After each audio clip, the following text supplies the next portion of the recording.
Imagine a world untouched by the steady hum of a refrigerator, a world where the simple act of keeping food fresh was a delicate daily struggle. There were no electric boxes of ice, no frozen shelves stacked with packages of perfectly preserved meals. Instead, people relied on their wits, their hands, and the natural world around them to stave off spoilage. Every loaf of bread, every piece of meat, every vegetable harvested from the fields carried with it an invisible countdown. Food that could last a day for some might last only hours for others, depending on the season, the weather, and the skill of the household. In this world, preservation was survival, and ingenuity was the currency of life. It is here in these seemingly simple yet profoundly complex moments that we begin our journey. Picture a small medieval village at the break of dawn. Smoke curls lazily from chimneys, carrying the scent of baking bread and the lingering aroma of last night's cooking fires. The air is cool, the ground damp from early morning mist, and villagers move with a quiet rhythm shaped by necessity rather than choice. They carry baskets of fresh produce to market, unaware that the warmth of the sun could turn some of it sour within hours. A family preparing their evening meal must think ahead, not just for today, but for tomorrow, and sometimes for the week to come. Each decision, where to store meat, how to salt fish, which herbs to hang in the rafters, was a question of life, nourishment, and comfort. Contrast this with the modern world. Today, a trip to the kitchen is effortless. Open the fridge, and a rainbow of foods waits, fresh and unspoiled as if by magic. But in medieval Europe, magic was not a luxury. Survival demanded science disguised as everyday practice. The preservation of food was both art and necessity. It was an invisible hand guiding daily life, shaping the architecture of homes, the organization of markets, and even social hierarchies. Nobles and peasants alike depended on techniques that were often passed down orally, whispered from mother to daughter, father to son, in a rhythm older than the castles themselves. To understand these methods is to step into their shoes, to feel their anxiety, and to marvel at their resourcefulness. Winter presented a particularly cruel challenge. As temperatures dropped, fresh vegetables became rare treasures, and meats had to be consumed quickly, or preserved through labor-intensive methods. Salted fish, smoked meats, and pickled vegetables were not merely culinary choices, they were lifelines. The preparation required patience, skill, and an almost ritualistic dedication to process. Families would gather around a hearth, the flickering firelight illuminating their concentrated faces as they worked. Salt, smoke, and cool cellars became the tools of survival, and each household developed its own secrets, its own variations, perfected over generations. It was a dance with time, a delicate negotiation with decay itself. Summer, in contrast, offered abundance, yet brought its own peril. The heat accelerated spoilage, turning fresh milk sour, bread moldy, and meat a breeding ground for disease. Without ice or refrigeration, medieval people had to be constantly vigilant, inventing clever workarounds to extend the life of their food. They became observers of the natural world, noting which winds carried cooler air, which rivers ran coldest, and which cellars maintained steady dampness. The earth itself became an ally. Cool basements, sunken pits, and underground streams were harnessed to create microclimates, where perishables could survive a little longer. Every choice, every observation held tangible consequences for health and sustenance. The stakes were more than practical, they were emotional. Food scarcity could drive despair, while a well-preserved store offered security and hope. In this delicate balance, every household became an ecosystem of careful management, a miniature laboratory where trial, error, and tradition collided. Think of the anxiety of a mother slicing a loaf of bread, hoping it would last another day, or a farmer checking the barrels of salted herring, praying that fermentation had succeeded. These moments, though seemingly mundane, carried the weight of survival and the quiet triumph of human ingenuity. Yet medieval preservation was not merely about survival, it was also a statement of culture and status. How one stored food, the ingredients chosen for preservation, and the techniques employed all revealed social position, wealth, and knowledge. Nobles often had access to ice houses and exotic spices, while commoners relied on salt, smoke, and cellars. Even within villages, rivalries could emerge based on whose bread kept longest, or whose smoked meats were most flavorful. Preservation was simultaneously practical and symbolic, connecting people to the rhythms of nature and to the hierarchy of society. In contemplating this world, one cannot help but feel a sense of awe. The ingenuity required to survive without refrigeration speaks to human creativity and resilience. Every method from salting to smoking, from fermentation to careful storage in earthenware, was a delicate negotiation with the relentless forces of time, heat, and decay. Medieval people lived intimately with the cycle of life and death, with nourishment and spoilage, and with the rhythm of the seasons. They understood that food was not merely sustenance, it was a living, breathing extension of their environment, a fragile treasure to be protected, tended, and honored. And so, as we begin this journey into the methods medieval people used to keep food fresh, we do more than explore culinary techniques. We step into their homes, their pantries, their cellars, and their lives. We witness the triumphs of human ingenuity in the face of scarcity, the quiet victories of a perfectly cured fish, or a loaf of bread that lasts just a little longer. We embrace the tension, the care, and the wonder of a world where preservation was not optional, but essential. And we do so with a gentle, reflective pace, inviting the mind to relax, the imagination to wander, and the body to drift into a calm, meditative state, perfectly suited for sleep learning. Step into a medieval home, and you would quickly notice that the pantry was more than a simple storage space. It was the beating heart of the household. Unlike today, where kitchens are designed for convenience and speed, the medieval pantry was a carefully curated environment, a sanctuary where the survival of the family depended on organization, foresight, and skill. Every shelf, jar, and basket was meticulously arranged, often in accordance with the rhythm of the seasons, the availability of ingredients, and the ever-present threat of spoilage. The pantry was not just a room, it was a carefully constructed system, a microcosm of the household's understanding of nature, preservation, and practicality. Imagine the texture and the smell of such a space. Dark wooden shelves, worn smooth by decades of use, hold earthen jars filled with grains, legumes, and dried fruits. The scent of herbs hangs in the air, mingling with the faint tang of preserved meats and the earthy aroma of root vegetables. Small bundles of dried flowers and fragrant leaves dangle from the beams, serving both as seasoning and natural deterrent to pests. Light filters in softly through narrow windows, illuminating the layers of carefully stacked foodstuffs, while shadows cling to the corners where the cold air lingers, preserving the contents. It is a space alive with both utility and subtle beauty, a testament to human ingenuity shaped by necessity. The organization of the pantry was far from arbitrary. Items were stored according to their perishability, frequency of use, and method of preservation. Grains and legumes, hardy and long-lasting, occupied stable, dry shelves, often in ceramic jars or woven baskets. Root vegetables were buried in straw-filled bins or placed in cool corners to slow decay. Herbs were hung to dry, their aroma both flavoring and protective against mold or insects. Meat, if available, might be salted, smoked, or stored in barrels cooled by proximity to a thick stone wall or underground cellar.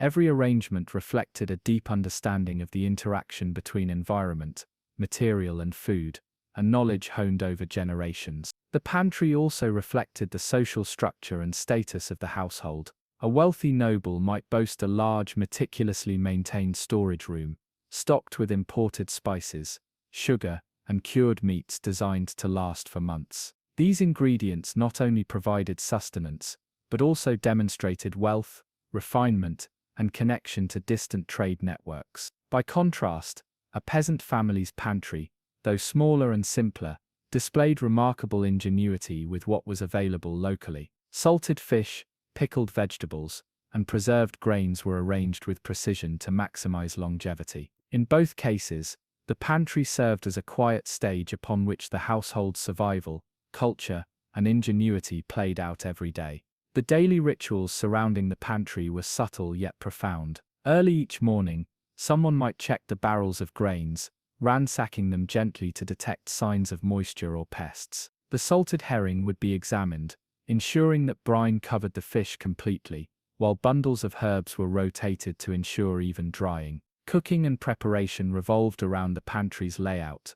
Items most frequently used were placed within easy reach, while more delicate or long-term stores occupied cooler, shaded corners. These rituals were not mere chores, they were intimate interactions with the food, each movement guided by knowledge, intuition, and care. Consider, too, the seasonal adjustments. During summer, the pantry required vigilance, as warmth and humidity threatened to spoil the carefully stored bounty. Jars were checked more frequently, baskets moved to cooler spots, and herbs replaced as they wilted. In winter, the pantry became a sanctuary, its cool, dark spaces naturally preserving foods without extra effort. The design of the pantry itself reflected these rhythms. Thick stone walls provided insulation, narrow windows limited sunlight, and earthen floors maintained dampness that stabilized temperature. In these quiet, often unnoticed ways, medieval households transformed architecture into preservation. The pantry was also a sensory classroom.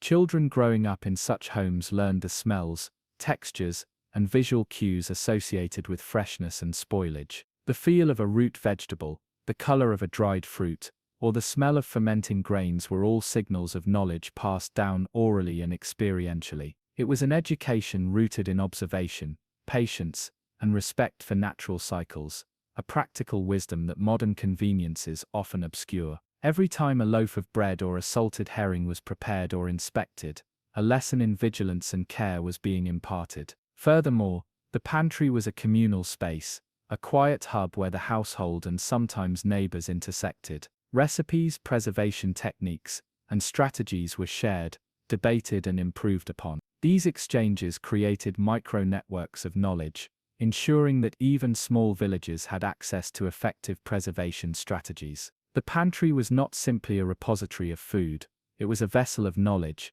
culture, and communal survival, silently connecting households across generations and geography. It is essential to appreciate the emotional resonance of the pantry. Each preserved food item carried the promise of comfort, sustenance, and security. To open the pantry and find neatly arranged jars of pickled vegetables, salted meat, or carefully stored grains was to encounter a sense of calm and assurance. The pantry embodied hope against scarcity, a quiet reassurance that for now the household could endure the challenges of hunger, weather, and season. It was a small sanctuary, where careful planning and human ingenuity intersected with the rhythms of nature to sustain life. In exploring the medieval pantry, we also glimpsed the artistry hidden in everyday necessity. Jars were not simply functional, many bore decorative motifs, symbols or initials indicating ownership and care.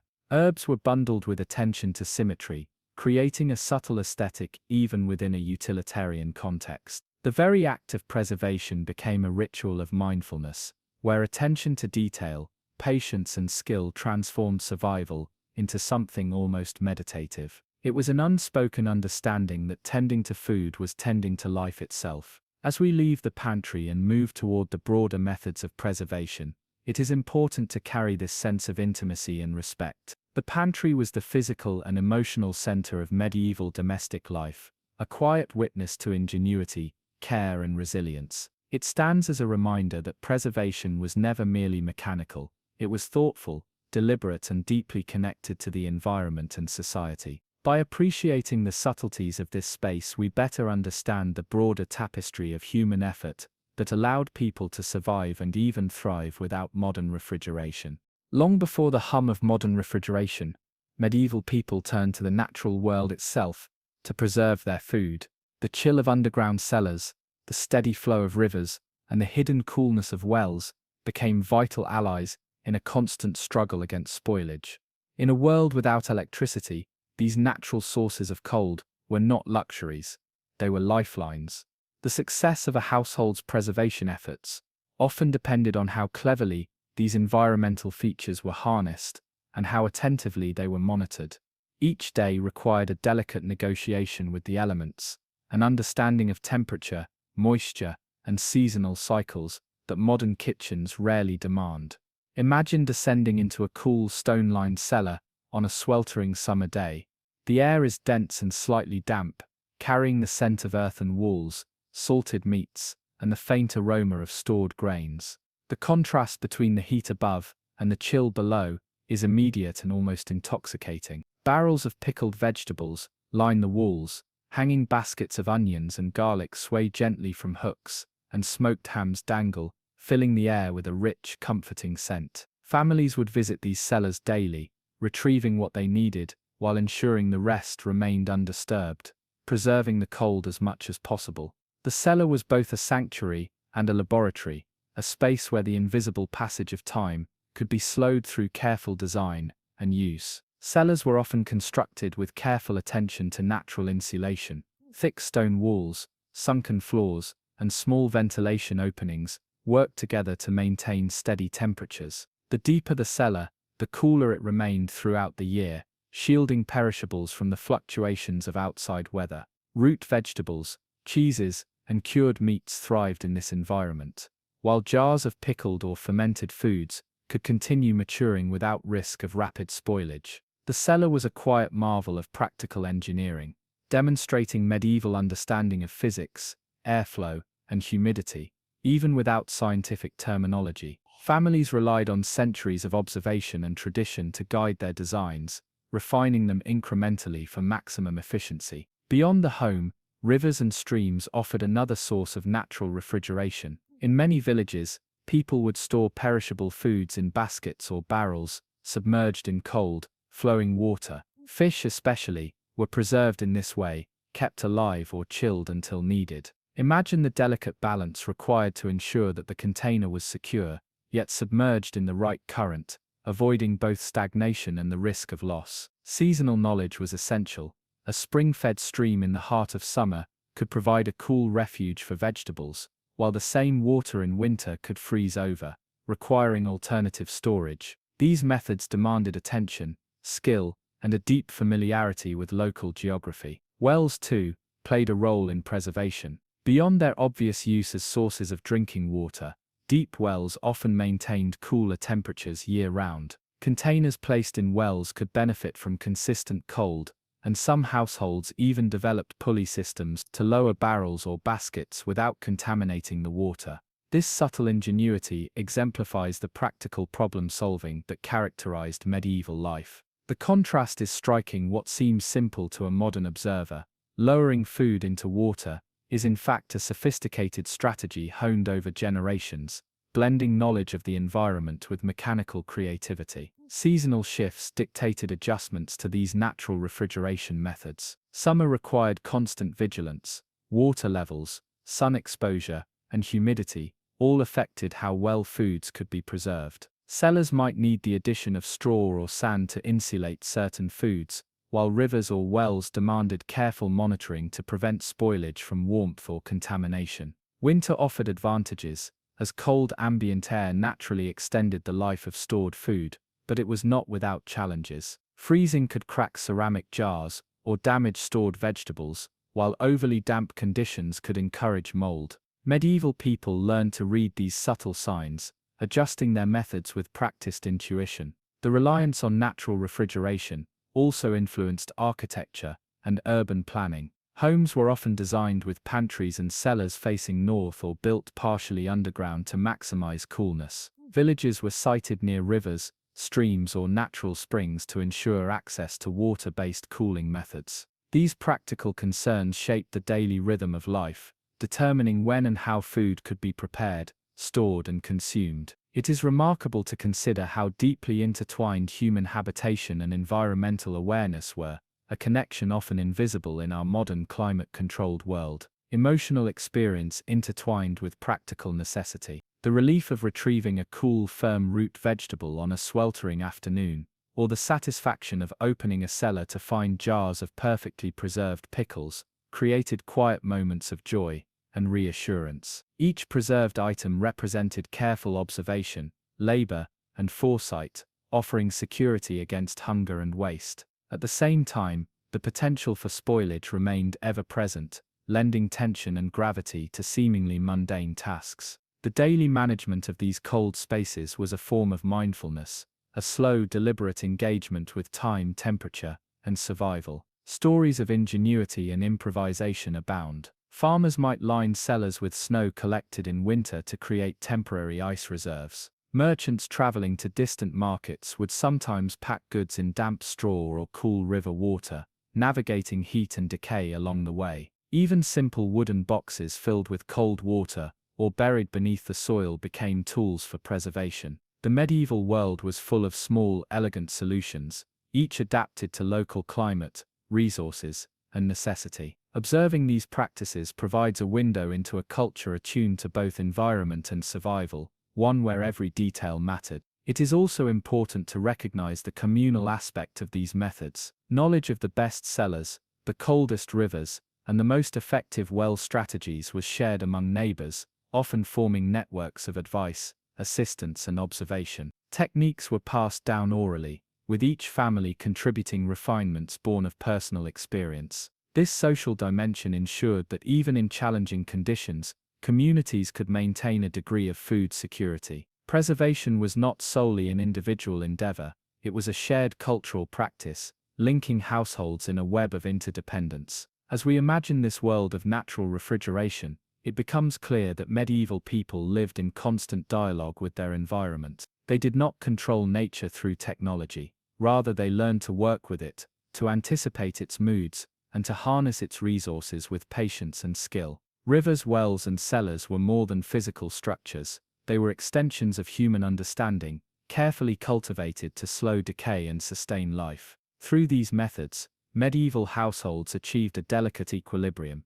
balancing warmth and cold, abundance and scarcity, risk and security. The beauty of this approach lies in its simplicity and elegance. Without electricity, without chemical additives, without modern machinery, medieval people preserved food using only observation, ingenuity, and the resources immediately available to them. It is a testament to human adaptability and resourcefulness, a reminder that necessity has always driven creativity. As we move forward into exploring other preservation techniques, from salt and smoke to fermentation and exotic spices, it is essential to appreciate the foundational role of natural refrigeration, a quiet, powerful, and deeply human strategy that sustained generations. In the medieval world, few substances held as much power and importance as salt. It was more than a simple seasoning. It was the linchpin of survival, a silent guardian that could keep meat edible, fish fresh, and even extend the life of vegetables. Salt was a commodity so valuable that it often equaled or exceeded the price of gold, influencing trade routes, taxes, and even wars. Its presence or absence could dictate the success of a household or a kingdom. To understand medieval preservation, one must first understand the central role of salt, both practical and symbolic, in shaping everyday life. Salt's preservative power comes from its ability to draw moisture from food, creating an environment inhospitable to the bacteria that cause decay. For meats and fish, this meant that a salted herring could last for weeks, even months, without spoiling, a miraculous extension of nature's timeline. The process was deceptively simple, but required precision and care. Too little salt, and the food would rot. Too much, and it became inedible. Medieval households relied on experience, observation, and sometimes trial and error to perfect this delicate balance. Each jar or barrel of salted goods represented hours of labor and a deep understanding of the invisible forces that shaped life and death. Imagine a medieval kitchen on a cold winter morning. The hearth is warm, the fire crackling, and a family gathers around a long wooden table. A freshly caught fish lies before them, glistening with the morning dew of the sea. They begin the meticulous work of salting, rubbing the grains carefully into every crevice, ensuring that the fish is fully preserved. The texture of the coarse salt against the slippery flesh, the faint aroma of brine rising into the air, and the quiet concentration of the household members create a scene of both ritual and necessity. This was preservation as art, practiced daily and with immense care. Salt was also essential for preserving meats, particularly pork, beef, and game. In large households, whole hams were salted and stored in barrels, sometimes buried in cellars to maintain coolness. the process could take days, requiring frequent inspection and adjustment. Once cured, these meats could feed a family through lean seasons, providing a reliable source of protein long after the animal had been slaughtered. The contrast between freshly butchered meat, which would spoil within hours, and a properly salted ham, which could last for months, highlights the ingenuity and foresight of medieval preservation techniques. The social and economic dimensions of salt were equally compelling. Salt was harvested from salt pans, mined from rock deposits, or collected from coastal brine pools, each method demanding significant labor and knowledge. Transporting it to inland villages or distant towns was fraught with danger, and merchants often guarded their loads jealously. The value of salt was reflected in the elaborate trade networks that connected Europe to distant sources, influencing politics, alliances, and local economies. For peasants and nobles alike, access to salt could be a matter of survival, and the ability to preserve food effectively with salt elevated a household's security and social standing. Salt's influence extended beyond the practical. It shaped culinary traditions, economic systems, and even culture. Dishes were designed with preservation in mind, and techniques were passed down from generation to generation, becoming part of the household's identity. Salted foods were not only longer lasting, but also carried distinct flavors, a blend of necessity and artistry that defined medieval cuisine. Families learned to balance taste with longevity, creating meals that were nourishing, safe, and sometimes unexpectedly delightful. Preservation and pleasure intertwined, demonstrating the subtle sophistication of medieval food culture. The use of salt was not uniform. Regional variations reflected available resources, climate, and local practices. Coastal communities often had abundant sea salt, allowing them to preserve fish and meats with relative ease. Inland villages might rely on rock salt, or brine extracted from natural springs, often more expensive and labor-intensive to obtain. These variations created contrasts in daily life and diet, influencing what was eaten, how it was stored, and the rhythms of consumption. Salt became a silent marker of geography, wealth, and ingenuity, shaping not just meals but the broader culture of medieval Europe. Stories abound of the lengths to which people would go to acquire and protect salt. Some families maintained secret caches in cellars or hidden compartments, while merchants guarded shipments with armed escorts. In winter, salted goods could travel long distances, sustaining armies and trading caravans through harsh conditions. Salt was intertwined with survival, commerce, and strategy, a substance that quietly yet profoundly affected the course of daily life. Its importance was such that even small lapses in its use could lead to spoilage, hunger, or financial loss, emphasizing the meticulous care required in medieval households. Salt also played a critical role in combination with other preservation techniques. Smoking, for example, was often preceded by salting, enhancing both flavor and longevity. Pickling frequently required a brine solution, with salt acting as both preservative and catalyst for fermentation. Even in the preparation of certain cheeses, salt was essential to control moisture, prevent microbial growth, and develop flavor. The medieval approach to food preservation was holistic. Salt was rarely used alone, but as part of a carefully orchestrated system that integrated environmental knowledge, culinary skill, and patient observation. Consider the sensory dimensions of salt-based preservation. The coarse crystalline texture, the faint metallic scent, and the ritualistic rubbing into fish or meat, all created a tangible, almost meditative experience. Families developed an intimate knowledge of how salt interacted with various foods, understanding subtle cues of readiness and effectiveness. This knowledge was practical, but it was also deeply human, embedding patience, care, and attentiveness into the rhythms of daily life. The act of salting became a quiet meditation on the balance between nourishment, preservation, and survival. Finally, salt reminds us that medieval preservation was as much about knowledge and observation as it was about labor. The careful calculation of quantities, the timing of application, and the selection of storage conditions all required skill, intuition, and experience. Each barrel of salted meat, each jar of salted fish, represented the culmination of generations of accumulated wisdom. In this way, salt was more than a mineral, it was a vessel of knowledge, a tool of survival, and a bridge between the natural world and human ingenuity. In understanding salt, we begin to appreciate the complexity and sophistication of medieval food preservation. It was a world where simple ingredients carried immense power, where the rhythm of daily life was orchestrated around the invisible work of maintaining freshness, and where survival and culture were inseparably intertwined. Salt preserved not just food, but life, community, and knowledge, standing as a testament to human resourcefulness in a world without modern refrigeration. As we continue our exploration, we will see how other techniques, smoking, fermentation, and natural refrigeration, interacted with salt to form a rich, resilient system, enabling medieval people to thrive despite the limitations of their time. In a medieval household, fire was not just a source of warmth or a tool for cooking, it was an essential ally in preserving life itself.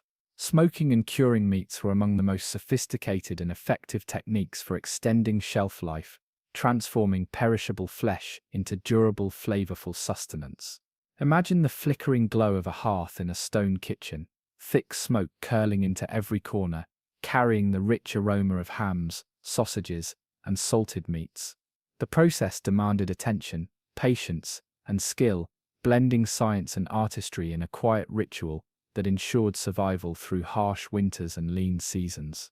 The origins of smoking as preservation are ancient, but in medieval Europe, the technique became refined and widely practiced. Meat, often freshly slaughtered, was first cleaned, salted, and sometimes rubbed with spices.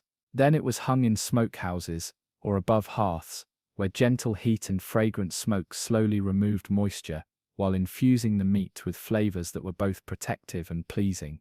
This method created an inhospitable environment for bacteria, allowing the meat to remain edible for weeks or even months. The transformation was almost magical. Raw, perishable meat became a long-lasting source of nourishment, enriched with the taste of oak, beech, or juniper smoke. Smokehouses themselves were architectural marvels of practicality. Small, often windowless structures, built near homes or on the edges of villages, they were designed to contain smoke while allowing enough airflow to control temperature. Inside, hooks and beams supported hanging meats, while the hearth or smoldering fire below provided consistent smoke over days or even weeks. The careful balance of heat and ventilation was critical. Too hot, and the meat would cook or dry unevenly; too cool, and preservation would fail. Medieval households mastered this balance through generations of experience, passing down secrets of timing, wood choice, and air circulation. Wood selection played a subtle but crucial role in curing. Different types of wood produced distinct aromas and chemical properties, influencing both flavor and preservation effectiveness. Oak and beech were prized for their steady, fragrant smoke, while juniper added a distinctive aromatic note. Families learned to experiment, combining woods to achieve optimal taste and durability. This aspect of smoking reflects the creativity inherent in medieval preservation. What began as necessity became a form of culinary artistry, connecting survival with sensory pleasure and cultural identity. The process of curing and smoking also required careful attention to hygiene and timing. Meat had to be hung in conditions that minimized contact with pests and dirt, often in elevated racks or suspended hooks. Household members would inspect the meat regularly, adjusting the smoke, moving pieces to ensure even curing, and checking for signs of spoilage. This slow, deliberate work created a rhythm within the household, embedding mindfulness into the daily routine. Each piece of meat represented not just sustenance, but careful observation, patience, and the quiet satisfaction of mastery over the elements. Curing extended beyond meat to include fish, poultry, and even certain cheeses. Fish, especially herring and cod, could be salted, smoked, or dried, allowing coastal communities to transport their bounty inland, sustain themselves through winter, and trade with distant markets. Poultry, though less frequently preserved due to size and fat content, could be air-dried or lightly smoked. Even cheeses benefited from controlled exposure to smoke and cool, dry air, preventing spoilage while developing unique flavors. The medieval approach was holistic, Smoking and curing were integrated into the broader system of preservation, working in harmony with salting, cellaring, and fermentation. The emotional dimension of smoking and curing should not be underestimated. There was a tangible satisfaction in watching raw meat gradually transform, in observing how smoke filled the air and created a protective barrier against decay. Families took pride in their cured hams, sausages, and fish, often sharing them with neighbors or saving them for feasts and important occasions. The process connected people not only to survival, but also to tradition, community, and seasonal cycles. Each crackling fire and curling plume of smoke carried with it a sense of continuity, a reassurance that the household could endure and thrive, despite the uncertainties of medieval life. Seasonal rhythms dictated smoking schedules. Autumn and early winter were particularly busy, as households prepared meats to last through the coldest months. Slaughtering, salting, and hanging had to be timed precisely, taking advantage of cooler air to enhance preservation. Summer brought its own challenges. Higher temperatures increased the risk of spoilage, requiring careful adjustment of smoke intensity and storage conditions. Medieval people became attuned to these cycles, learning to read the air, the moisture, and the subtle signs that indicated optimal curing conditions. Knowledge and intuition intertwined, creating a deep, almost instinctive understanding of the preservation process. Curing also had cultural and social significance.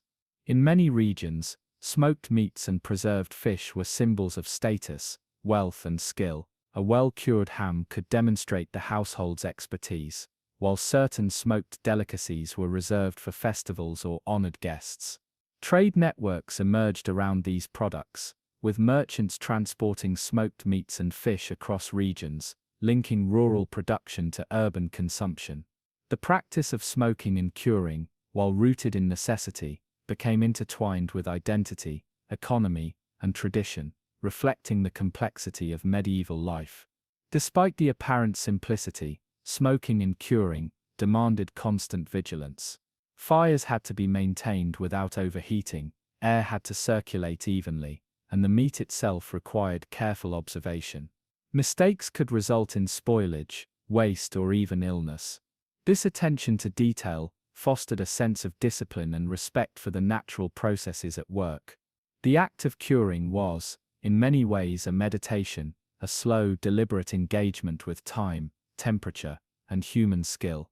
It was a quiet testament to ingenuity, patience, and the enduring drive to preserve life against the relentless forces of decay. Finally, smoke and fire exemplify the broader theme of medieval preservation, a deep connection between human effort, natural elements, and cultural knowledge. Each cured ham, smoked fish, or air-dried sausage embodies the creativity, resourcefulness, and sensory sophistication of a people living without modern refrigeration. The techniques reveal a world in which survival and artistry coexisted, where patience and observation were as critical as any material resource. By understanding the art of smoking and curing, we gain insight into a society that transformed necessity into elegance, challenge into mastery, and survival into a subtle, enduring form of beauty. Among the many tools medieval people relied on to preserve their food, fermentation held a special place. It was not merely a method of storage, it was a transformation, a subtle alchemy that turned ordinary ingredients into long-lasting, nourishing, and often flavorful sustenance. From tangy sauerkraut and pickled vegetables to fermented dairy and alcoholic beverages, fermentation harnessed the invisible power of microbes to extend life and enhance taste. In an age without refrigeration, this slow, deliberate process was both a science and an art, a dance between patience, observation, and the rhythms of nature. Imagine a cool, dark corner of a medieval kitchen, where large earthenware crocks sit quietly on the stone floor. Inside, cabbage, cucumbers, and root vegetables are submerged in brine, their transformation unfolding over days and weeks. The air carries a faintly sour, earthy scent, a sign of life and activity hidden beneath the surface. Families check the crocks regularly, observing bubbles rising, noting the color and texture changes, and gently stirring when necessary. This daily attention, though quiet and calm, is infused with anticipation. Fermentation is a process that cannot be rushed, yet it promises reward, food that is not only preserved, but enriched in flavor and nutrition. Fermentation was particularly valuable for vegetables, which otherwise had limited shelf life. Root vegetables could last in cellars for months, but leafy greens and summer harvests required different approaches. By immersing them in brine, medieval households effectively controlled the environment, allowing beneficial bacteria to outcompete spoilage microbes.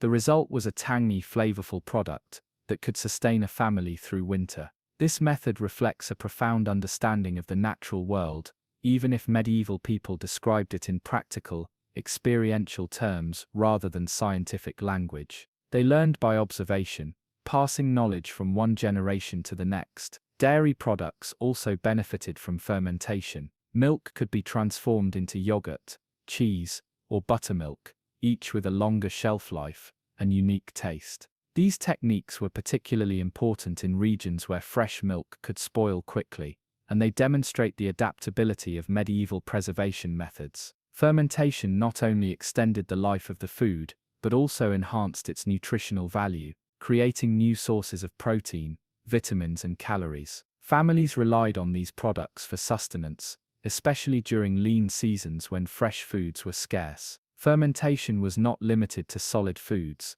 Beverages played an equally critical role. Ale, mead, and wine were staples in many households, providing hydration, nutrition, and even a measure of safety, as alcohol inhibited the growth of harmful bacteria. Brewing was a careful process, with precise timing, temperature control, and attention to sanitation. These beverages were central to both daily life and social ritual, connecting households to local economies, trade networks, and cultural practices. In a sense, fermentation was a bridge between survival, sustenance, and celebration, integrating practical necessity with communal experience. The technique also had a subtle educational component. Children growing up in households that practiced fermentation learned to observe the signs of successful preservation, bubbles forming in brine, the aroma of aging cheese, or the clarity of newly brewed ale.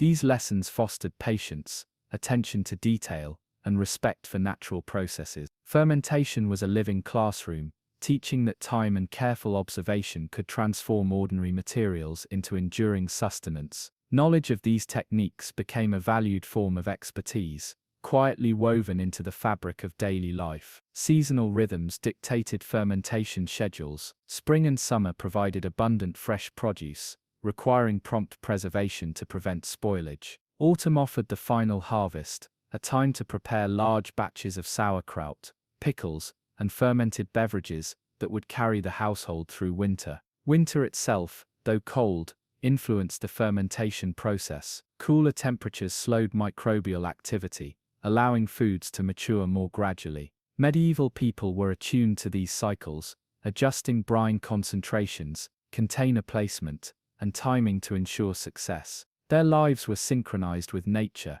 a delicate choreography of observation, patience, and practice. Fermentation also carried social and economic significance. Villages often shared knowledge about optimal brine recipes, starter cultures, and fermentation techniques. Certain regions became known for distinctive fermented products, which could be traded or gifted, reinforcing social bonds and local identity. The process fostered community as much as it preserved food, linking households through shared expertise, taste, and culture. It also influenced cuisine, as flavors from fermented foods became essential components of traditional dishes, shaping culinary identity across generations. Beyond its practical benefits, fermentation offered emotional reassurance. The transformation of raw ingredients into stable, flavorful foods provided a sense of security, knowing that crocks of vegetables, barrels of ale, or wheels of cheese were quietly maturing in cellars or kitchen corners,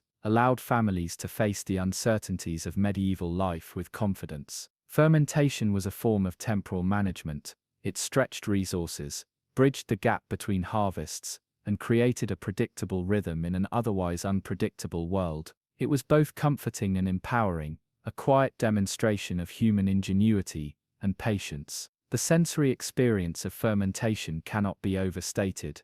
The sounds, smells, and textures of this slow process engaged the senses in a meditative way. Bubbles rising in brine, the subtle tang of a fermented vegetable, or the earthy aroma of aging cheese provided continuous feedback, teaching the practitioner about timing, readiness, and quality. These cues became second nature, a language of preservation that transcended words and connected humans to the invisible processes of nature. In this way, fermentation became an intimate, almost spiritual engagement with food and time. Finally, fermentation exemplifies the central theme of medieval food preservation, an intimate partnership with nature. Medieval people did not impose rigid control over decay, instead they guided, monitored, and collaborated with natural processes. By embracing microbes, brines, and the rhythms of the seasons, they transformed potential spoilage into opportunity. Every crock, barrel, or vat became a microcosm of observation, patience, and expertise. Through fermentation, medieval households harnessed time itself, creating nourishment, flavor, and longevity from the humble bounty of the earth. In exploring fermentation, we see the quiet genius of medieval life. It was a method that demanded respect, attention, and care, yet it rewarded patience with stability, flavor, and nourishment. It intertwined science, art, and daily routine, reflecting a culture deeply attuned to the natural world. Fermentation was not just a preservation technique, it was a philosophy of sustenance, a testament to human creativity, and a bridge between the cycles of nature and the rhythms of everyday life. Through this lens, we begin to appreciate the full depth of medieval ingenuity in keeping food fresh, safe, and vibrant season after season. In the medieval world, long before modern refrigerators, ice and snow were precious natural resources, carefully harvested, stored, and used to preserve food. The rhythm of the seasons dictated their availability, and households that could harness winter's cold gained a significant advantage in food security. Imagine villagers venturing into snowy fields during the coldest months, laboriously cutting thick blocks of ice from frozen rivers or collecting snow from shaded forests. These were not simple chores, but deliberate strategies to extend the lifespan of perishable foods, a testament to human ingenuity and the careful observation of nature's patterns. Once collected, ice and snow required careful storage. Specialized structures, known as ice houses, were often built partially underground, with thick stone walls and insulating straw to slow melting. Large blocks of ice were layered with straw or sawdust, creating a natural refrigerator capable of preserving perishables well into the warmer months. These ice houses were marvels of medieval engineering, simple yet effective, blending local materials, climate knowledge, and practical design. Families relied on these cool stores not only to prolong the freshness of meat, fish, and dairy, but also to create a buffer against the uncertainties of seasonal supply. The use of ice and snow was not limited to storage, it also influenced daily food preparation and preservation. Butter and cheese could be kept firm, preventing spoilage, while fruits and delicate vegetables could be chilled to slow decay. Even cooked dishes benefited from a brief period in ice, maintaining both texture and flavor before consumption. Imagine the careful balancing act, the right amount of ice to cool without freezing, the proper placement of food within insulated containers, and the careful monitoring of melting water. Each step required knowledge, patience, and a keen sense of timing. Seasonal refrigeration demanded foresight. Families had to anticipate their needs for the coming months, estimating how much ice and snow would be necessary to last until the next winter. This required careful planning, an understanding of household consumption, and precise calculations about storage losses due to melting. The work was labor-intensive. Cutting, transporting, and stacking ice blocks was physically demanding and required coordinated effort.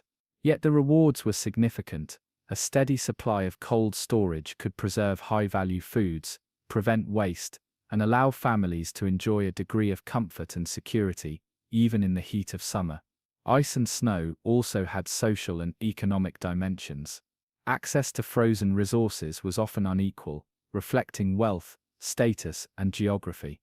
Nobles and wealthy merchants maintained private ice houses, while common villagers relied on public or shared stores. In some regions, ice and snow became commodities themselves, traded or rented for use in preserving goods or preparing luxury foods. This created intricate networks of access and exchange, highlighting the value of natural refrigeration beyond mere household necessity. Ice was not simply cold, it was power, planning, and prestige embodied in a natural resource. The sensory experience of ice-based preservation added another layer of intrigue. Picture a kitchen cool with winter air, the sound of ice clinking in wooden containers, the crisp scent of snow mixing with stored produce. Families learned to handle ice carefully, understanding how to minimize melting, prevent contamination, and maximize cooling. This interaction with frozen elements engaged the senses and reinforced the rhythm of daily life. Handling ice became both practical and meditative, a tactile reminder of the delicate balance between nature, labor, and sustenance. Ice and snow preservation also interacted with other techniques. Meat stored in ice could complement salting and smoking, enhancing both freshness and flavor. Dairy, when chilled, maintained quality during extended storage or transport. Even fruits and delicate vegetables benefited from this seasonal refrigeration, allowing households to enjoy a diversity of foods beyond immediate harvests. The combination of ice with traditional preservation methods illustrates the medieval understanding of redundancy, multiple techniques working together to ensure reliability, safety, and taste. Regional variations in ice and snow usage reflected geography and climate. Mountainous or northern regions with prolonged winters could rely more heavily on ice houses and natural snow, while southern areas depended more on cellars, salting, and fermentation. These variations shaped daily routines, architectural design, and food culture. For example, northern households might develop intricate ice storage systems, while southern villages optimized cellars and river-based cooling. Both strategies were effective, demonstrating adaptability to local conditions and resource availability. Ice and snow preservation also carried subtle emotional and psychological weight. The knowledge that high-value foods were safely stored in cool sanctuaries provided reassurance during uncertain times. Families could face the unpredictability of weather, trade shortages, or seasonal scarcity with confidence, knowing that carefully harvested ice could extend their resources. This sense of security, though quiet and often unnoticed, was a critical part of medieval life, offering calm amidst the daily challenges of survival. The communal aspect of ice and snow collection cannot be overlooked. Villages often coordinated the cutting, transportation, and storage of ice, creating shared labor systems and social cohesion. Tasks were divided, roles assigned, and expertise passed down through generations. Seasonal refrigeration was not merely a household concern, it was a community endeavor, fostering cooperation and knowledge sharing.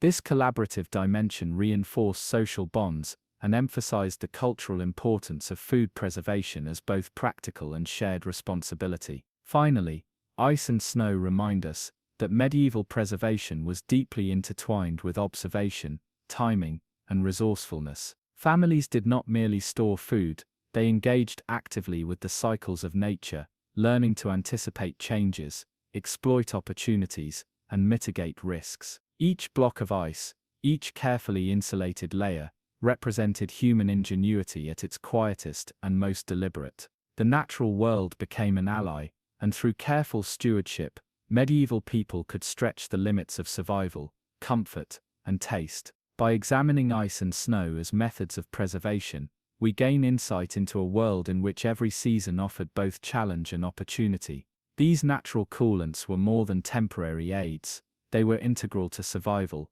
culture, and daily life. The creativity, patience, and foresight required to harness them reflect a sophisticated understanding of the environment, human needs, and the art of preservation. Ice and snow were not luxuries, they were lifelines, a testament to the quiet genius of medieval ingenuity and the enduring human desire to maintain life, flavor, and comfort against the inevitabilities of time and decay. When we imagine the medieval kitchen, we often think of smoke, clay pots, and wooden tables laden with bread and cheese. Yet, At the heart of these kitchens lay something more delicate and powerful, the humble collection of spices and herbs. These natural treasures not only transformed the flavor of meals, but also extended their longevity, acting as guardians against decay. To medieval people, herbs and spices were far more than seasoning. They were lifelines, medicines, and symbols of wealth, carefully woven into the rhythm of daily survival. Herbs were the most accessible, grown in small garden plots beside cottages or within monastery walls. Rosemary, thyme, sage, and parsley flourished in the modest soil, thriving under the attentive care of household gardeners. Families relied on these herbs daily, drying bundles of leaves and hanging them in smoky kitchens to preserve their potency. Their uses were manifold: sage for flavoring meats, rosemary for its antimicrobial qualities, thyme for soups and broths. When infused into oils, vinegars, or wine, herbs added subtle layers of taste, while slowing the growth of bacteria, turning ordinary meals into sustaining experiences that lasted beyond the day they were cooked. Spices, however, told a grander tale. Unlike herbs, which grew locally, spices such as black pepper, cinnamon, cloves, and nutmeg traveled thousands of miles along trade routes that connected Europe to Asia, the Middle East, and beyond. They were rare, expensive, and deeply coveted. To sprinkle pepper on a dish was not just a matter of taste, it was a declaration of status, a display of wealth, and a statement of connection to the wider world.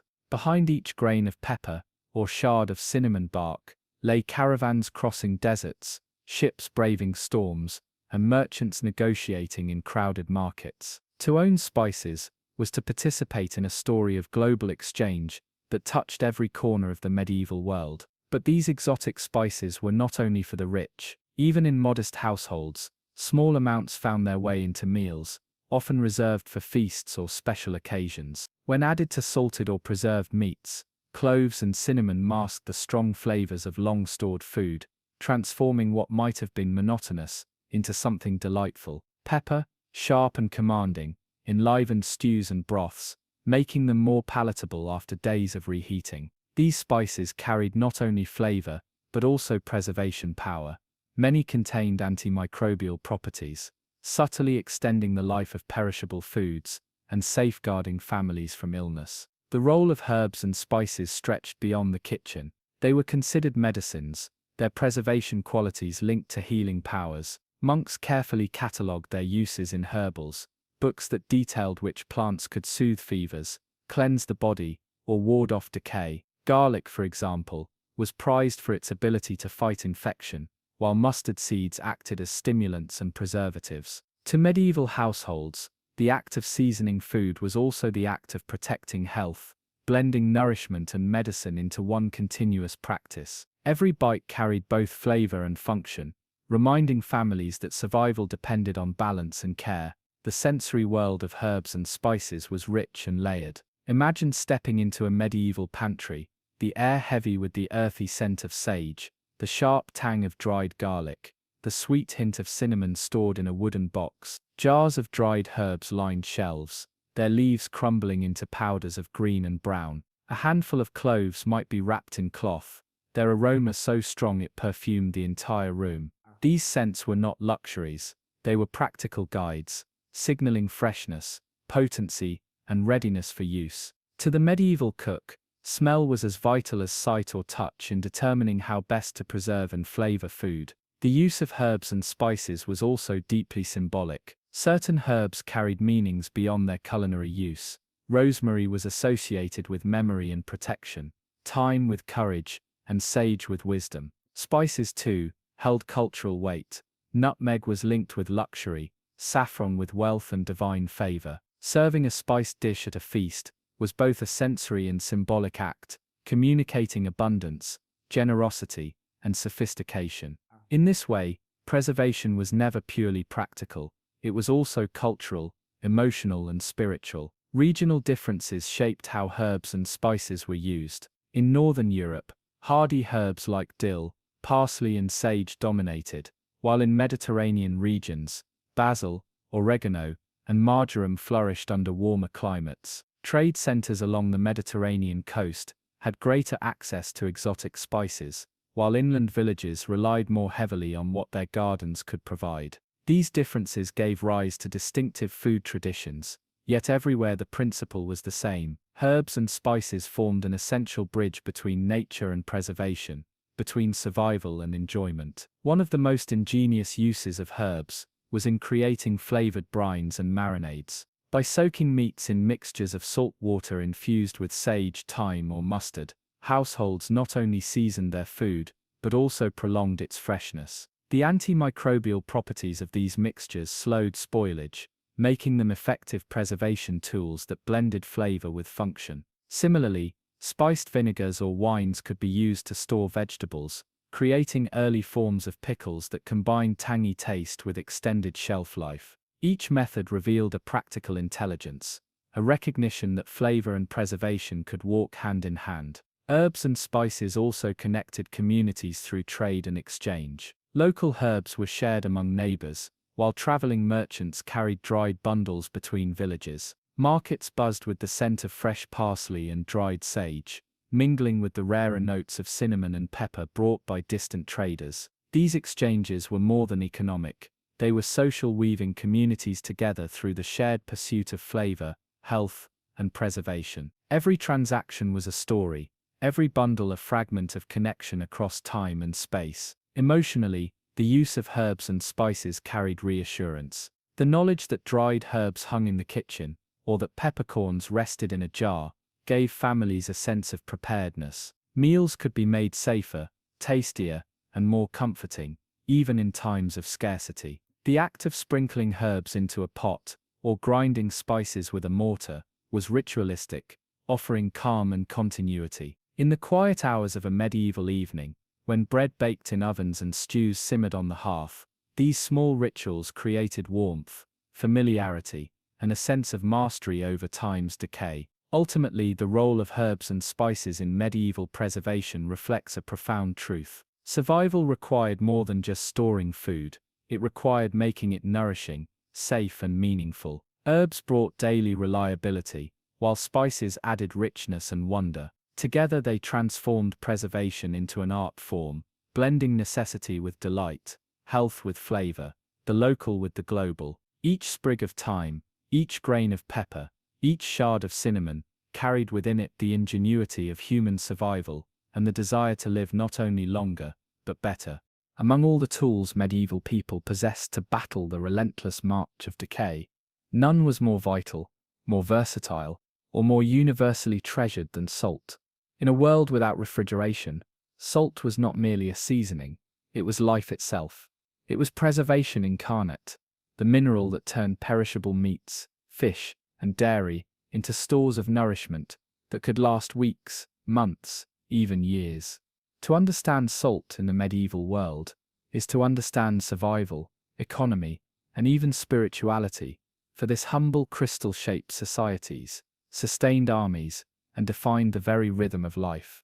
Imagine a medieval kitchen in the depth of winter. Outside, fields lay barren under frost, and game was scarce. Yet in the larder, sacks of salted pork, slabs of dried fish, and wheels of brined cheese offered comfort against hunger. All of it owed its longevity to salt, a substance that both drew moisture from food and warded off the invisible hand of decay. In its presence, bacteria and spoilage slowed to a crawl, giving families the power to endure seasons of scarcity. To medieval eyes, salt was not just a preservative but a quiet miracle, a mineral ally that carried them through the harshest times. Salt worked through a simple yet profound principle. It drew water out of food and out of the microorganisms that spoiled it. Deprived of moisture, these organisms withered and died, leaving behind food that remained edible far longer than it would otherwise. The result was transformative. Meat rubbed with salt hardened into preserved cuts that could be stored or transported.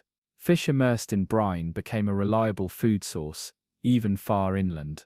Butter mixed with salt resisted rancidity, lasting longer on the medieval table. Everywhere salt touched, it turned fragility into endurance, fleeting abundance into lasting security. Because of this power, salt was more than a kitchen staple. It was an economic treasure, Entire towns and regions grew wealthy from its trade. Salt mines and salt pans were as valuable as gold, and the movement of salt across Europe and beyond shaped trade routes and fortunes. From the great mines of Hallstatt in Austria to the coastal salt pans of the Mediterranean, salt production became an industry that linked villages to kingdoms. Caravans loaded with salt crossed mountains and valleys, their white cargo as precious as silver. Cities rose to prominence simply because of their proximity to salt, and wars were fought to control its flow. To ordinary families, however, salt was both necessity and luxury. In many places, it was heavily taxed, making it a symbol of power and authority. Rulers understood that control over salt meant control over survival itself, for without it, preservation was crippled. Yet even when costly, families found ways to secure enough salt to safeguard their provisions. A sack of salt might be divided carefully, each handful measured and rationed, for it was never wasted. To sprinkle it over a dish was not only to flavor but to protect, to extend life one meal at a time. The cultural and spiritual significance of salt extended even further. It was considered pure, incorruptible, and sacred, used in rituals, oaths, and blessings. To share salt at a table was to share trust and hospitality. Salt symbolized permanence and fidelity, much like its role in preservation. In medieval folklore, spilling salt could invite misfortune, while keeping salt close was believed to guard against evil. Thus the mineral bridged the physical and the symbolic, standing at once as a preservative of food and a preservative of bonds. The most common use of salt was in preserving meat. Slaughtering a pig or cow in the autumn provided a household with fresh meat for only a short time before decay threatened it. But through salting, entire cuts of pork could be transformed into hams, bacon, and salted slabs that lasted through the winter. Workers would rub salt into the flesh repeatedly, drawing out moisture and infusing the meat with protective crystals. Sometimes, the meat was then hung in smoky rafters, combining the power of salt with the drying effects of smoke. The result was food that could be eaten weeks or months later, with confidence, nourishing families when nothing grew outside. Fish preservation was equally essential, especially in coastal regions or among communities observing the many fasting days imposed by the medieval church. During Lent and other religious periods, meat consumption was restricted, making fish a cornerstone of the diet. But fresh fish spoiled quickly, so salting was indispensable. Fishermen packed their catch in barrels of salt, ensuring that the bounty of one day's fishing could feed people far inland for months. Salted herring, in particular, became a staple across northern Europe, shaping diets and trade alike. Even dairy products relied on salt. Butter left alone would quickly turn rancid, its fats breaking down under time and warmth. By mixing in salt, however, butter gained durability, lasting far longer in storerooms and on tables. Cheese too was steeped in brine or rubbed with salt, slowing spoilage and deepening its flavor. These methods not only extended food supplies, but also created new culinary traditions, as the taste of salted preservation became part of regional identities. To eat salted cheese or butter was not only to preserve, but also to savor a distinct beloved flavor. Salt also shaped the very way food was prepared and consumed. Because salted meat and fish were often dry and tough, cooks developed recipes and techniques to rehydrate or soften them. Soaking salted meat in water, boiling it in stews or pairing it with herbs and spices became common practices. Thus the preservation power of salt influenced not just storage but cuisine itself, weaving practicality into the art of cooking. The necessity of preservation birthed flavors and dishes that defined medieval palates. Emotionally, salt offered reassurance. Its presence in the kitchen meant readiness for lean months, confidence against hunger, and safety from illness. The simple act of salting meat, after a slaughter, was both a task and a ritual, a family securing its survival through measured handfuls of white crystals. To children watching their elders work, salt seemed almost magical, its invisible power turning fresh food into enduring sustenance. In quiet, candle-lit kitchens, salt represented foresight and hope, a guardian against the uncertainties of nature and time. The universality of salt also connected people across regions and cultures. A peasant in northern Europe, salting pork, a fisherman in the Mediterranean preserving his catch, and a monk in a monastery brining cheese, all shared in this common bond. Salt was the equalizer, linking communities through its universal necessity. Though methods and traditions varied, the mineral's role was the same: the preserver, the guardian, the bridge between life's abundance and its scarcity. In the grand sweep of history, salt's influence extended even further. Its trade routes laid foundations for economic systems, its taxes influenced political structures, and its symbolism colored religious and cultural practices. Yet in the humble rhythm of daily life, its greatest gift was simple: it kept food fresh when nothing else could. In a world vulnerable to decay, salt was constancy itself. Thus, when we look back at medieval preservation, salt stands at the very center. Herbs brought subtle protection, smoke lent strength, and cool cellars provided shelter, but salt was the cornerstone. With it, families endured winters, cities grew wealthy, armies marched, and cultures flourished. Without it, survival itself would have been uncertain. Salt was not just a preservative, it was the preserver of life, the silent ally of medieval people who entrusted their survival to its enduring crystalline strength. If salt was the great preserver of the medieval world, then fermentation was its quiet magician. Where salt drew moisture away, fermentation invited change, turning fragile foods into something stronger, richer, and longer lasting.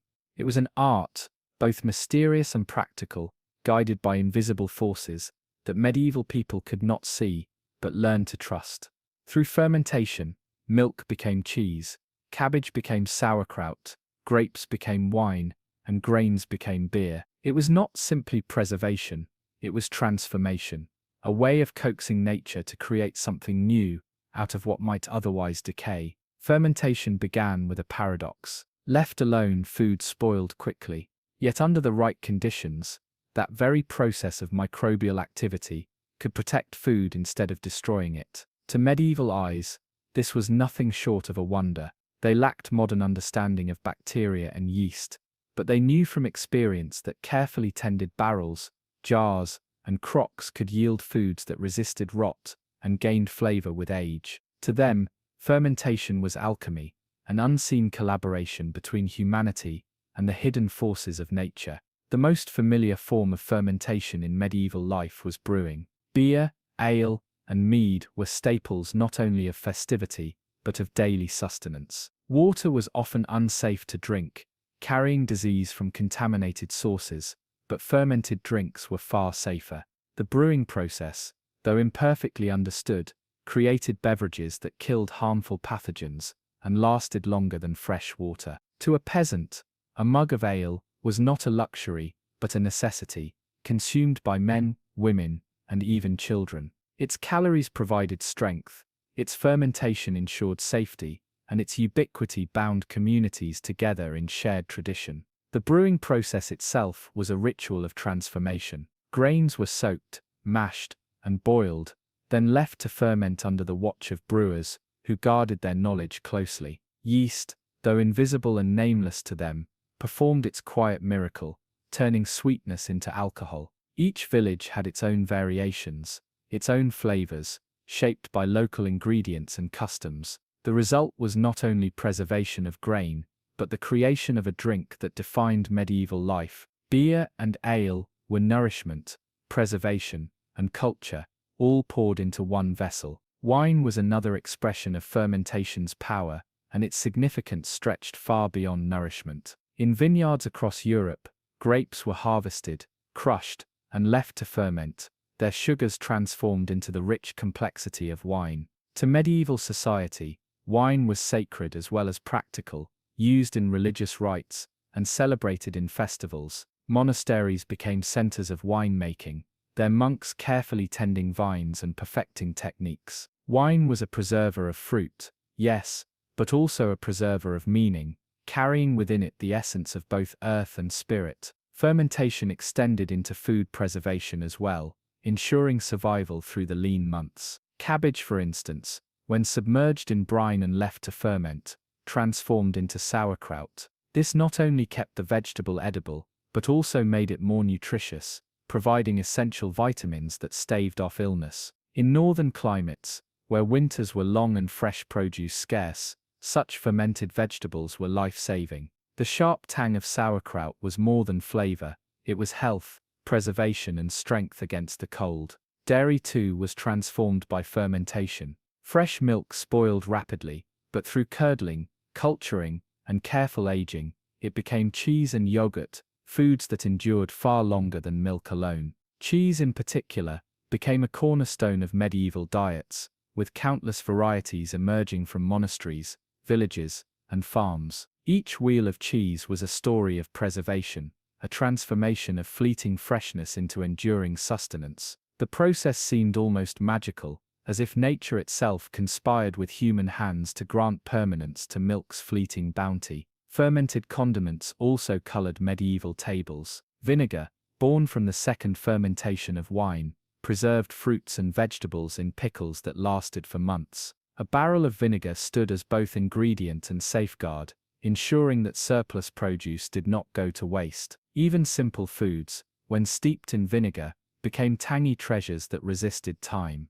Thus fermentation spread its influence beyond staples, seeping into every corner of medieval kitchens. What made fermentation truly remarkable was its unpredictability. Unlike the straightforward power of salt, fermentation was alive, a process that required patience and trust. Sometimes a barrel of beer soured too quickly, sometimes cheese hardened too much, or wine turned to vinegar before its time. Yet medieval people accepted these risks as part of the dance with nature. Failure was as much a teacher as success, and over generations they developed instincts, when to stir, when to seal, when to taste, that allowed them to guide the unseen forces toward favorable ends. Culturally, fermentation was deeply woven into community life. Brewing was often communal, with villages sharing equipment and labor. Fermentation marked the seasons, from autumn grape harvests to winter sauerkraut making. Feasts and festivals celebrated the fruits of fermentation,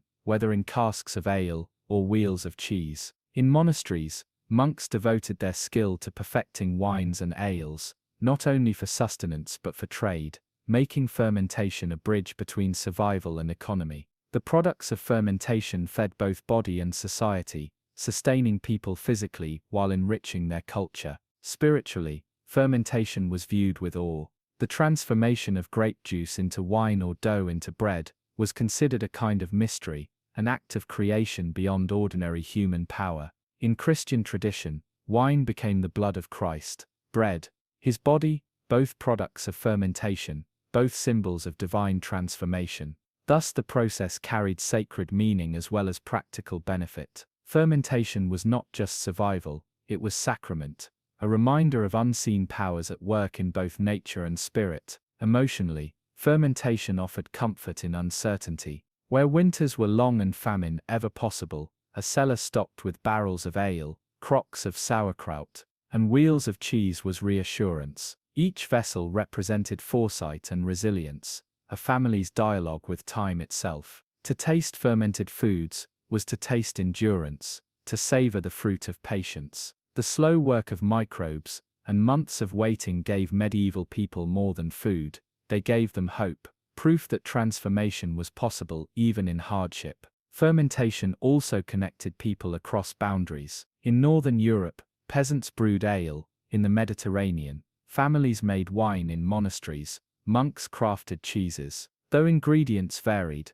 the principle was the same, guiding natural change into preservation. This universality created a quiet unity, a shared wisdom across regions and cultures. Everywhere people trusted the invisible work of fermentation, leaning on it as one of the few constants in a fragile world. In many ways, fermentation mirrored the rhythms of life itself. It was slow, unpredictable, and transformative.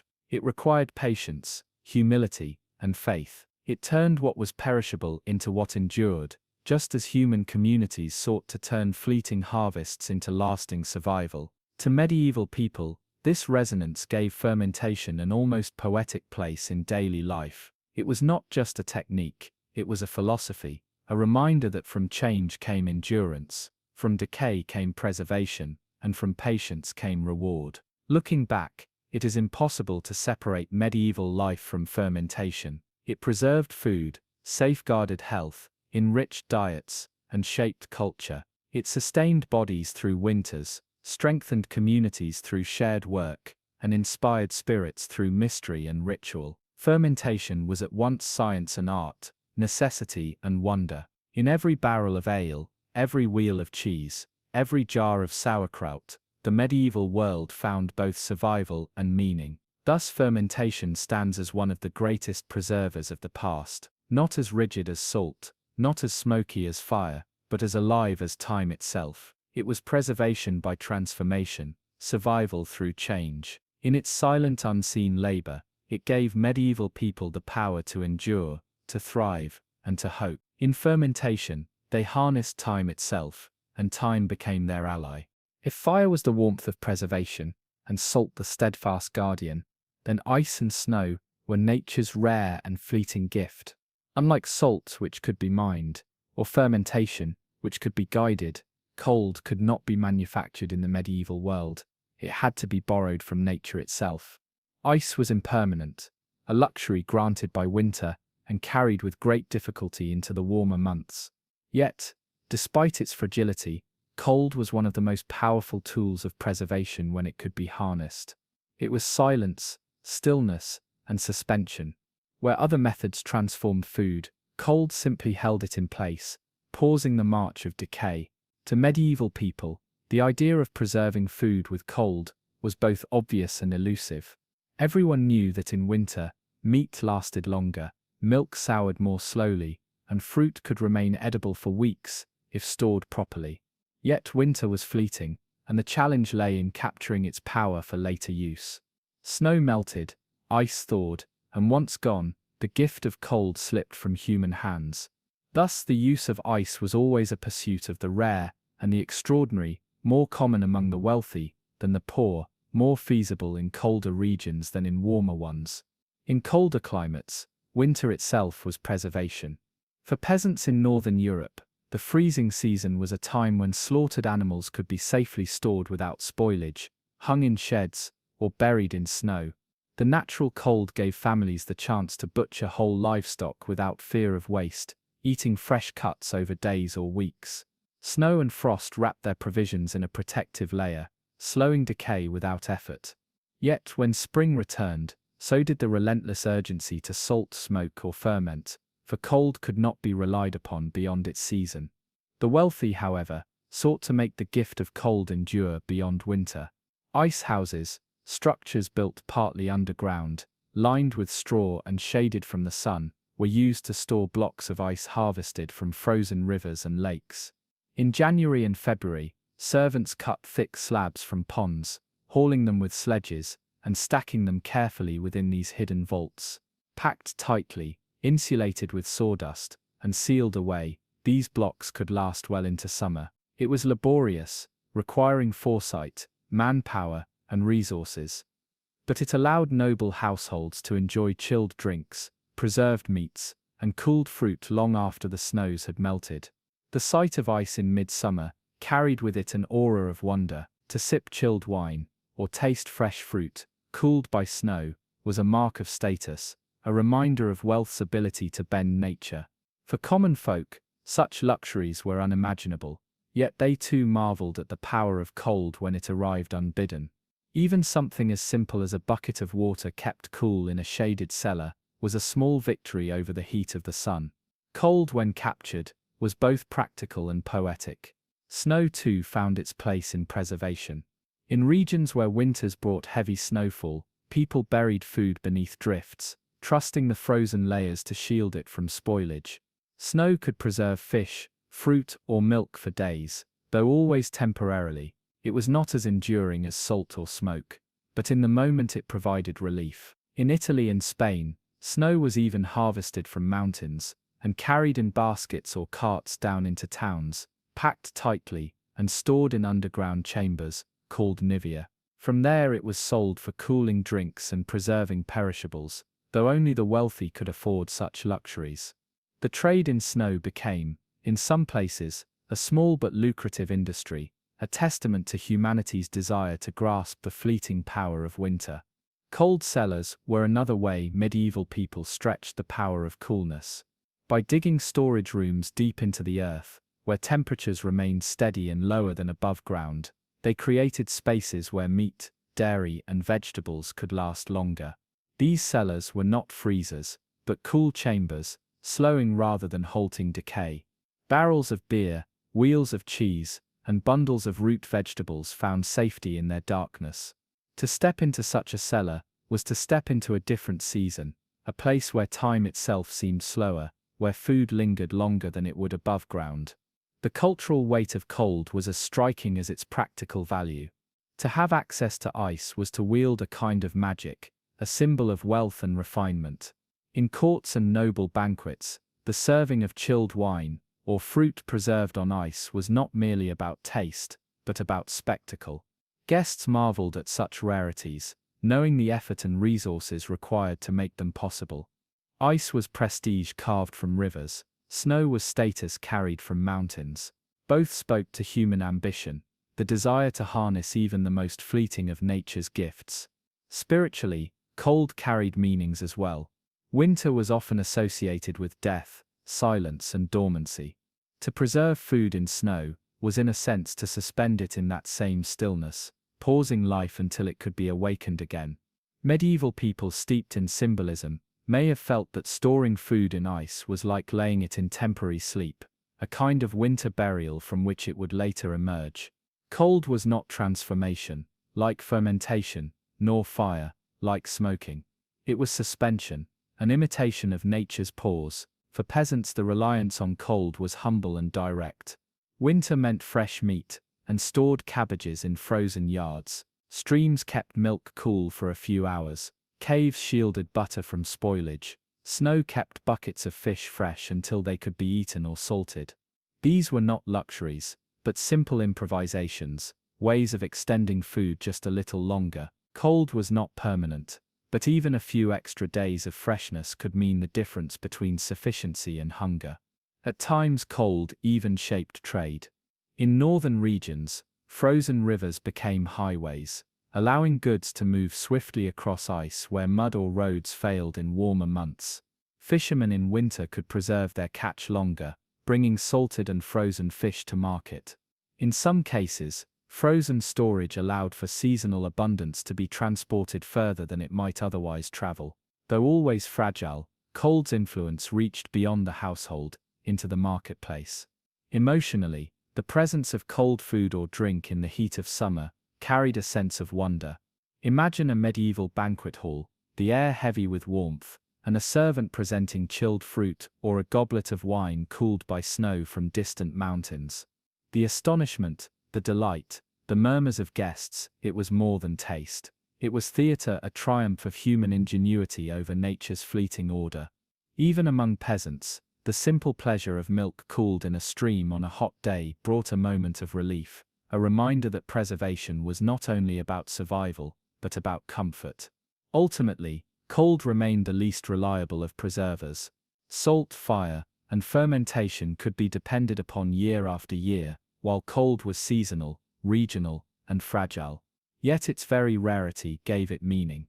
It was a reminder of nature's generosity, a gift to be received rather than controlled. Ice and snow could be harvested, stored and used, but never truly mastered. They belonged more to the realm of privilege and wonder than to everyday life. But when they appeared, they left an impression as deep as the enduring methods of preservation. In this way, ice, snow, and cold held a special place in the medieval imagination. They were not the foundation of survival, as salt or fermentation were, but they were emblems of possibility, of what could be achieved when nature's fleeting gifts were seized and cherished. Cold was preservation by stillness, by pause, by silence. It did not transform, it did not alter, it simply held time still for as long as it could. Thus the medieval world preserved with salt, fire, smoke, fermentation, and when fortune allowed, with ice. Each method carried its own character, but cold remained the most delicate, the most impermanent, and perhaps the most wondrous. For in ice and snow, medieval people touched the edge of timelessness, holding on to food as if holding on to winter itself. If cold was nature's fleeting gift, then the earth itself was its steady guardian. While ice and snow came and went with the seasons, the soil, the caves, and the cool embrace of the underground were constant year after year. For the medieval world, earth was more than the ground beneath their feet. It was a shelter, a womb, and a keeper of secrets. Within it lay a quiet, stable coolness, a darkness untouched by the sun, a stillness that slowed the restless work of decay. Where salt, dried smoke, flavored and fermentation transformed, the earth preserved by holding food in its shadow, shielded it from heat, light, and pests. The concept was simple yet profound. What lay beneath endured. Medieval people observed how roots buried in the soil remained fresh, how barrels kept in caves lasted longer, and how milk stayed cool when placed in a shaded pit. They discovered that the earth itself could be a vessel of preservation. Unlike fire or salt, it required no transformation, no great effort, only the patience to place food within the earth's quiet custody. Across Europe and beyond, cellars became one of the most practical and essential tools for preservation. Dug beneath homes, monasteries, or manor houses, these underground rooms took advantage of the earth's natural insulation. Temperatures below ground remained steady throughout the year, cool in summer, unfrozen in winter. Within their thick walls, barrels of ale, wheels of cheese, jars of butter, and baskets of apples rested in safety. The cellar was more than storage. It was an extension of the household, a hidden chamber where the rhythm of seasons could be bent and delayed. The peasant's cellar was often humble, a dugout pit, lined with wood or stone, dark and damp. Yet even the simplest earth cellar could keep turnips, onions and cabbages edible deep into winter. For a poor family, this was survival. Each day of freshness, gained from the cellar, was a day further from hunger. In contrast, the cellars of monasteries and castles were vast, vaulted spaces lined with casks of wine and ale, racks of cured meats, shelves of preserved fruit, and bins of grain. Within these stone chambers, food did not merely survive, it accumulated, forming the abundance that symbolized power and stability. Caves, too, played their role in preservation. Nature itself provided vast, ready-made cellars, cool and damp, where communities could store goods. In regions with limestone hills or mountainous terrain, caves became communal larders. Farmers brought wheels of cheese, amphorae of wine, or jars of oil into these dark shelters, trusting the earth to safeguard them. Indeed, entire traditions of cheesemaking, such as Roquefort in France, depended upon the unique environment of caves, where the constant temperature and humidity not only preserved but also shaped flavor. The cave was more than a storehouse. It was a partner in transformation. For root vegetables, the earth was both birthplace and grave. Carrots, turnips, parsnips, and beets could be left in the ground after harvest, their edible roots preserved in the soil itself, dug up only when needed. Alternatively, they were packed in sand within barrels and buried in cellars, where the dryness of sand and the coolness of earth protected them from rot. Apples, too, were stored in straw-lined bins or buried in pits, where darkness delayed their spoilage. These methods blurred the line between harvest and preservation, for food remained in contact with the soil long after it had been gathered. The symbolism of burial was not lost on medieval minds. To place food into the ground was to mimic death, yet it was also an act of hope, for what was hidden could later be retrieved, still edible, still useful. Grain buried in clay jars beneath the earth might last through famine. Meat wrapped in cloth and buried in pits could remain safe until a feast. Burial was preservation as ritual, a dialogue with the earth in which people entrusted their sustenance to its keeping. Earth preservation also intersected with climate and culture. In hotter Mediterranean lands, where the sun's heat was merciless, underground storage was essential. In Spain, amphorae of olive oil were stored in cool cellars. In Greece, wine was hidden in stone cisterns beneath the earth. In Italy, snow harvested from mountains was stored in deep underground nivea. In northern Europe, where winters were harsher, earth cellars kept food from freezing solid, making it accessible even in the depth of frost. Thus, from the Mediterranean to the North Sea, the earth's cool embrace was universal, adapted to local needs. Beyond practicality, the cellar carried emotional weight. To step into its cool darkness on a hot summer day was to feel the difference between survival and spoilage. The air smelled of damp stone, aged wood, and fermenting fruit, a mingling of life and decay held in careful balance. For families, the cellar was a place of reassurance, where shelves of provisions meant security against the lean months. For lords and abbots, it was a treasury, where abundance confirmed power. Monasteries, in particular, mastered the art of preservation in darkness. Their vast stone undercrofts and vaulted wine cellars were carefully designed to regulate temperature and humidity. Within them, barrels of ale, aged slowly, cheeses matured, and preserved fruits rested. For monks, food was not only sustenance, but part of a sacred rhythm of fasting and feasting. The cellar, therefore, was both practical and spiritual, a space where the gifts of the earth were held in readiness for ritual consumption. In folk memory, the earth was sometimes seen as a living guardian. Legend spoke of hidden treasures buried beneath fields, of granaries sunk underground, of food guarded by spirits of the soil. To bury food was not simply to hide it, it was to place it in the custody of something greater, something both protective and mysterious. This sense of reverence imbued earth preservation with a meaning beyond utility. Yet for all its symbolism, the method was grounded in necessity. The cellar did not halt decay, it only slowed it. Vegetables shriveled, fruit softened, and mold crept in. Care was required. Rotting apples could spoil the whole bin, and damp could ruin grain. Thus maintenance was part of the rhythm, inspecting, turning, discarding the spoiled, to save the sound.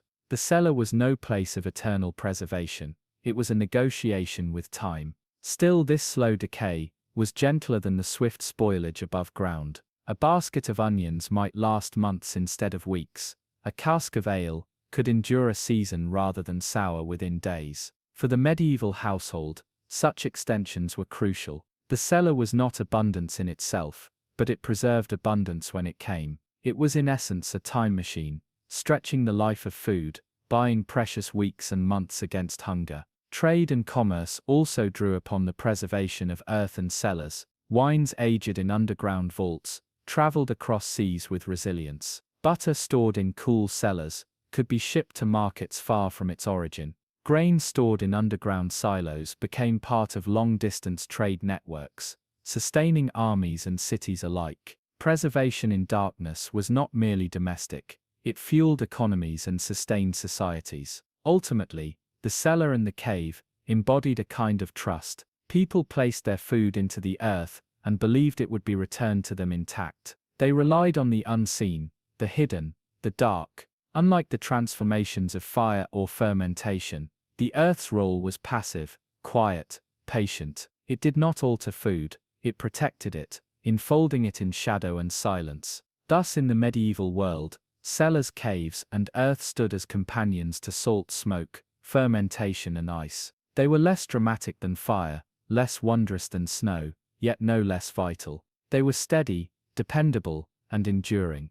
The earth preserved not by change, but by concealment, by patience, by shadow. In its darkness, medieval people found both survival and symbolism. Survival in the cool storage of their food, symbolism in the burial and retrieval that echoed life, death, and renewal. The cellar was not merely a room, it was a bond with the ground beneath, a reminder that the earth itself, as much as sun and sky, sustained human life.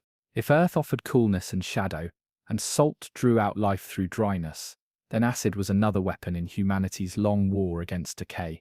Long before chemistry gave names to acids, medieval people understood their power through taste, smell, and effect. They knew that sourness slowed rot, that vinegar kept food sharp and edible, that brine transformed perishables into durable stores. Pickling and brining were not inventions of luxury, but necessities of survival, giving life to cucumbers, cabbages, fish, and meats, long after the day of harvest or slaughter. The medieval palate was no stranger to sourness. Indeed, before sugar became widespread, the flavors of preservation, salt, smoke, and acid, were the dominant notes of daily life. Vinegar was both a preservative and a seasoning, born of wine turned sour. Where fermentation could produce ale, beer, or mead, it could also, when left to souring, yield vinegar, a liquid with bite, tang, and remarkable power. It was the alchemy of spoilage, turned useful, decay, transformed into protection. Pickling at its core meant submerging food in a medium too hostile for decay causing life. Vegetables plunged into vinegar or brine became inhospitable to bacteria, sealed within an acidic armor. What emerged from the jars was food transformed, crisp cucumbers, with a sharp tang, cabbages, softened into sauerkraut, onions mellowed and sharpened at once. These were not mere imitations of fresh food, but entirely new creations with their own flavors, textures, and places in the medieval kitchen. Brining was a sibling to pickling, relying on salt water rather than sour liquid. Fish soaked in brine could be shipped across seas, sustaining sailors and merchants on long journeys. Meat, too, was steeped in heavy brine before being smoked or dried, a double layering of defenses against decay. Brining was so essential to commerce that it shaped entire economies. The herring trade in the North Sea, for example, relied on brining to keep the catch from spoiling before it reached hungry markets inland. Without brine, the sea's bounty would have been lost within days. With it, entire regions were fed. Vinegar, however, was more than a culinary tool. It was almost medicinal. Physicians of the Middle Ages praised its cleansing, cooling qualities. It was believed to balance humors, to drive away corruption, even to ward off plague. When soaked into sponges and held before the nose, vinegar was thought to protect against foul airs and disease. Its sting was not only to the tongue, but also to the imagination, a sharp, purifying essence that promised safety. Thus, to preserve food in vinegar was not only practical, but almost protective in a spiritual sense. In monasteries, where discipline and order shaped daily life, barrels of pickled vegetables lined cellars. Monks, bound by fasting rules, needed reliable supplies of preserved foods. Pickled cabbage or onions could replace meat during Lent, providing nourishment without breaking vows. In peasant households, jars of pickled turnips or sauerkraut meant a winter diet was not only bearable, but varied. Vinegar transformed monotony into sharpness, cutting through the heaviness of salted meat or coarse bread. Across cultures, the methods differed, but the principle remained the same: acidity preserved. In Eastern Europe, sauerkraut, fermented cabbage, became a staple, its sourness not from vinegar, but from lactic acid fermentation, yet serving the same preservative role. In the Islamic world, where vinegar was also revered, vegetables were steeped in spiced brines, combining preservation with complex flavor. Recipes in medieval Arabic cookbooks describe pickled eggplant, lemons, and turnips, foods that traveled across empires, long-lasting and aromatic. In the Mediterranean, olives were steeped in brine or vinegar, their bitterness mellowed, their life prolonged. The jars themselves became symbols of household economy. To open a jar of pickled vegetables in winter was to taste summer through sourness. The bright sharpness of vinegar carried memory. The cucumber harvest, the cabbage fields, the onions of autumn into the coldest months. The bite of vinegar was a reminder of time's passage, food captured and held against its natural decline. Brining and pickling also intersected with ritual and celebration. At feasts, pickled relishes cut through the richness of roasted meats, balancing fat with acid. At fasts, they provided necessary sustenance. Even on long pilgrimages, travelers carried pickled vegetables or brined fish as reliable companions when fresh food was uncertain. The sourness of preservation became woven into the fabric of spiritual as well as physical journeys. The science behind these practices, though unknown to medieval people in technical terms, was observed with care. They knew the right strength of brine to keep fish safe. They tested vinegar with taste and smell to judge its potency. A weak brine meant spoilage, a sharp vinegar meant longevity. The skill of pickling was passed from generation to generation, guarded like a family secret, for it was not only flavor at stake, but survival. Yet preservation in acid was not without its flaws. Vinegar could soften vegetables too much if left too long. Brine could make meat overly salty. Managing the balance of time, strength and storage was an art. Too weak a solution and rot crept in, too strong and food became inedible. Thus pickling required both patience and precision, qualities deeply respected in medieval households. The economic weight of brining cannot be overstated. Salt itself was precious, and brine was a way to extend its utility. A barrel of salted herring could travel from the North Sea to the heart of Germany, feeding peasants and nobles alike. Armies marched on brined meat, their campaigns sustained by the humble cask. The sour tang of pickled vegetables might have seemed a small thing, but in truth, it was one of the quiet engines of medieval life, carrying food across seasons, across lands, across hardships. Culturally, sourness shaped taste itself. What today might be considered harsh was for medieval tongues normal, even comforting. Freshness was rare, sweetness, rarer still, the sour, the salty, the smoked. These were the flavors of survival. To sip vinegar with water, to eat pickled cabbage with bread, to chew brined fish on a sea voyage. These were daily experiences, shaping not only diet, but identity. In symbolism, vinegar held further meaning. In Christian tradition, the sour wine offered to Christ on the cross echoed through medieval imagination. Vinegar was at once bitterness and endurance, a liquid of suffering, yet also of preservation. To taste it was to be reminded of life's harshness, but also of resilience. In Jewish tradition too, vinegar and sour herbs played roles in ritual meals, embodying memory and endurance. Thus the sourness of preservation carried echoes of faith, memory, and survival. When winter pressed hardest, the jar of pickled vegetables or barrel of brined fish was more than food, it was life held back from loss. The sharpness of acid was not mere flavor, but assurance. Each bite declared that human ingenuity had again delayed decay, had once more stolen time from nature's grasp. Thus in the medieval repertoire of preservation, acidity was both humble and profound. It required no fire, no rare snow, no hidden cave, only patience, brine and the slow transformation of vinegar. Yet in its simplicity, it gave longevity to food, stability to households, sustenance to armies, and tang to daily meals. Pickling and brining were the guardians of the sour, and in their bite lay not only survival, but memory, ritual, and meaning. In the sourness of vinegar and salt water, medieval people found both endurance and flavor, both necessity and comfort. Acid did not merely preserve, it redefined what food could be. If salt drew out water, and vinegar repelled corruption, then sweetness offered another path to preservation. Before cane sugar's arrival in Europe, honey was the golden guardian, the natural gift that kept fruits, roots, and herbs from slipping into decay. Long before refined sugar became a common luxury, honey stood as both sweetness and shield, a food so revered that it was called divine, eternal, even medicinal. To the medieval mind, honey was more than an ingredient, it was both flavor and force, a sweetness capable of conquering time itself.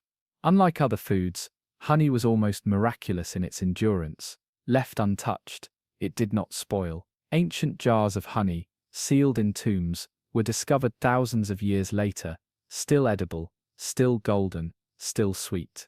For medieval households, this endurance gave honey an aura of mystery. It seemed less like food, and more like preserved sunlight. Liquid gold captured from fields of flowers, immune to the rot that claimed all other foods. Bees were thus, not only insects but alchemists, creatures who transformed fragile blossoms into immortal nourishment. Preservation through honey took several forms. Fruits were suspended in honey to keep them through winter. Slices of quince, strips of ginger, even petals of rose could be immersed in honey's thick embrace. What emerged months later were confections as well as stores, candied fruits glowing with sweetness, roots softened and infused, flavors both preserved and transformed. To eat such delicacies was to taste both nature and artifice, survival and luxury. Honey also served in syrups and electuaries, mixtures where herbs, spices or dried fruits were bound together with sweetness. Physicians prescribed such preparations not only as medicines, but as ways of extending the life of delicate ingredients. Honey's antiseptic qualities kept herbs potent, locked in amber fluid. In apothecaries' jars, honey preserved not only flavor but healing. Thus, sweetness was tied to health as much as to hunger. In monasteries, where bees were carefully kept in wicker hives, honey was part of the sacred economy. It sweetened ale, preserved fruit, bound medicines, and provided wax for candles that lit the dark chapels. The monastic beekeeper was not merely a farmer, but a guardian of divine flame and divine sweetness alike. Without bees, there was no wax for the altar, and no honey for the larder. Thus, in cloisters across Europe, the hum of bees was the hidden music of preservation. Yet honey was never plentiful for peasants. It was costly to gather, requiring hives or dangerous raids on wild swarms. Forest honey, taken by climbing trees and cutting into combs, was a risky pursuit, often accompanied by smoke and stings. The wealthy could afford honey-soaked delicacies, but for the poor, honey was rare, a treasure reserved for festivals or medicine. More often, they turned to fruits, dried or salted, while the nobility enjoyed candied quince, preserved ginger, and spiced honey pastes. Thus, as with snow or fine spices, sweetness became another marker of class. The arrival of cane sugar into Europe in the later medieval centuries began to shift this balance, but honey remained the primary preservative of sweetness. Sugar was too rare and too costly to serve common needs, reserved for courts, for apothecaries, for the richest of kitchens. Honey, abundant by comparison, continued to serve as the working sweetener and preserver. In fact, many medieval cookbooks treat sugar as interchangeable with honey, recipes offering either as alternatives, depending on wealth and access. The symbolic role of honey was vast. In Christian thought, honey represented divine wisdom, sweetness of the soul, purity of creation. The land of milk and honey was a vision of abundance, promise, and preservation. Bees were praised in sermons as models of community, diligence, and purity, tiny laborers, serving a divine order. Honey was not merely food but metaphor, a taste of paradise itself. To preserve fruit in honey was almost to sanctify it, to carry a trace of heaven into winter months. Cultural variation shaped honey's role. In the Middle East, where sugarcane was cultivated earlier, honey was still treasured in desserts and preserves, often blended with nuts, fruits, and spices. In Eastern Europe and Russia, mead, fermented honey wine, was a form of preservation through transformation. Honey turned into a drink that could last months or years. In Scandinavia, where winters were harsh, honeyed preserves were both necessity and treat, brightening the cold with sweetness. Across all regions, honey linked survival to joy, practicality to poetry. Honey also preserved through fermentation. Mead, as the drink of the gods, was not only a beverage, but a way of extending honey's gifts into another form. It symbolized community, celebration, and endurance, transforming perishable sweetness into lasting spirit. In a sense, mead was the liquid echo of preservation itself, sweetness reborn as strength, decay conquered by fermentation. Practical methods of honey preservation required care. Fruits had to be thoroughly dried before immersion, or their moisture could cause fermentation within the jar. Honey had to be sealed tightly to prevent contamination, for though honey resisted spoilage, carelessness could ruin it. In skilled hands, however, honey acted like amber, locking food within, shielding it from air and corruption. Jars of preserved fruit could be stored for months, even carried on journeys, providing bursts of sweetness when fresh supplies were impossible. The taste itself carried meaning. To bite into a quince softened by honey was to encounter time made tangible, the freshness of autumn fruit, now sweetened, mellowed, and given new life. The contrast to salted or sour foods was striking. In a world dominated by sharpness and brine, honey's smooth sweetness was both relief and wonder. Preservation here was not only survival but delight, proof that human craft could hold on to pleasure as well as necessity. Medicinally, honey was a cornerstone of humoral theory. Physicians believed it balanced cold and wet humors, cleansed the body, soothed the throat, and healed wounds. Honey mixed with herbs became a universal remedy. Honey water was given for fevers, honey salves were applied to injuries. Its preservative qualities in medicine were as valued as in food. A remedy kept in honey did not lose potency quickly. It lasted enduring as the patient endured. Thus preservation and healing were inseparable in honey's golden embrace. Even in law and economy, honey played a role. In some regions, Rents were paid in honey, in others it was tithed to the church. Honey was wealth as much as sustenance, a substance that could be measured, stored and exchanged. A jar of honey was not only sweetness but coin, a medium of survival in both kitchen and marketplace.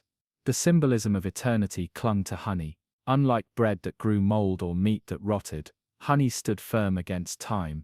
It was permanence in a world of impermanence, golden stability in an age of uncertainty. To medieval people who lived always close to hunger, honey's incorruptibility was awe-inspiring, a reminder that some things could outlast decay. This made it sacred, not merely practical. When snow had melted, salt barrels emptied, and vinegar jars drained, honey still glowed in its sealed pots waiting. Its sweetness was both memory and promise of flowers in fields of bees, in summer of sunlight captured and preserved. Each spoonful was both food and story, proof that preservation was not only about necessity, but about joy. In honey's golden depths, survival met delight, endurance met sweetness, and decay was held at bay, not by sharpness or dryness, but by the soft eternal embrace of nectar made immortal. Thus in the grand symphony of medieval preservation, honey sang its own note, not harsh like vinegar, not briny like salt, not fleeting like snow. It was gentle, enduring, radiant. Honey preserved not only food but spirit, carrying sweetness through scarcity, warmth through winter, and hope through hunger. In its golden light, the medieval world found both sustenance and symbol, both practical survival, and a foretaste of paradise. If honey was preservation through sweetness, then fire was preservation through transformation. In a medieval world without refrigeration, flames did more than cook. They protected, hardened, and sealed food against the creeping threat of decay.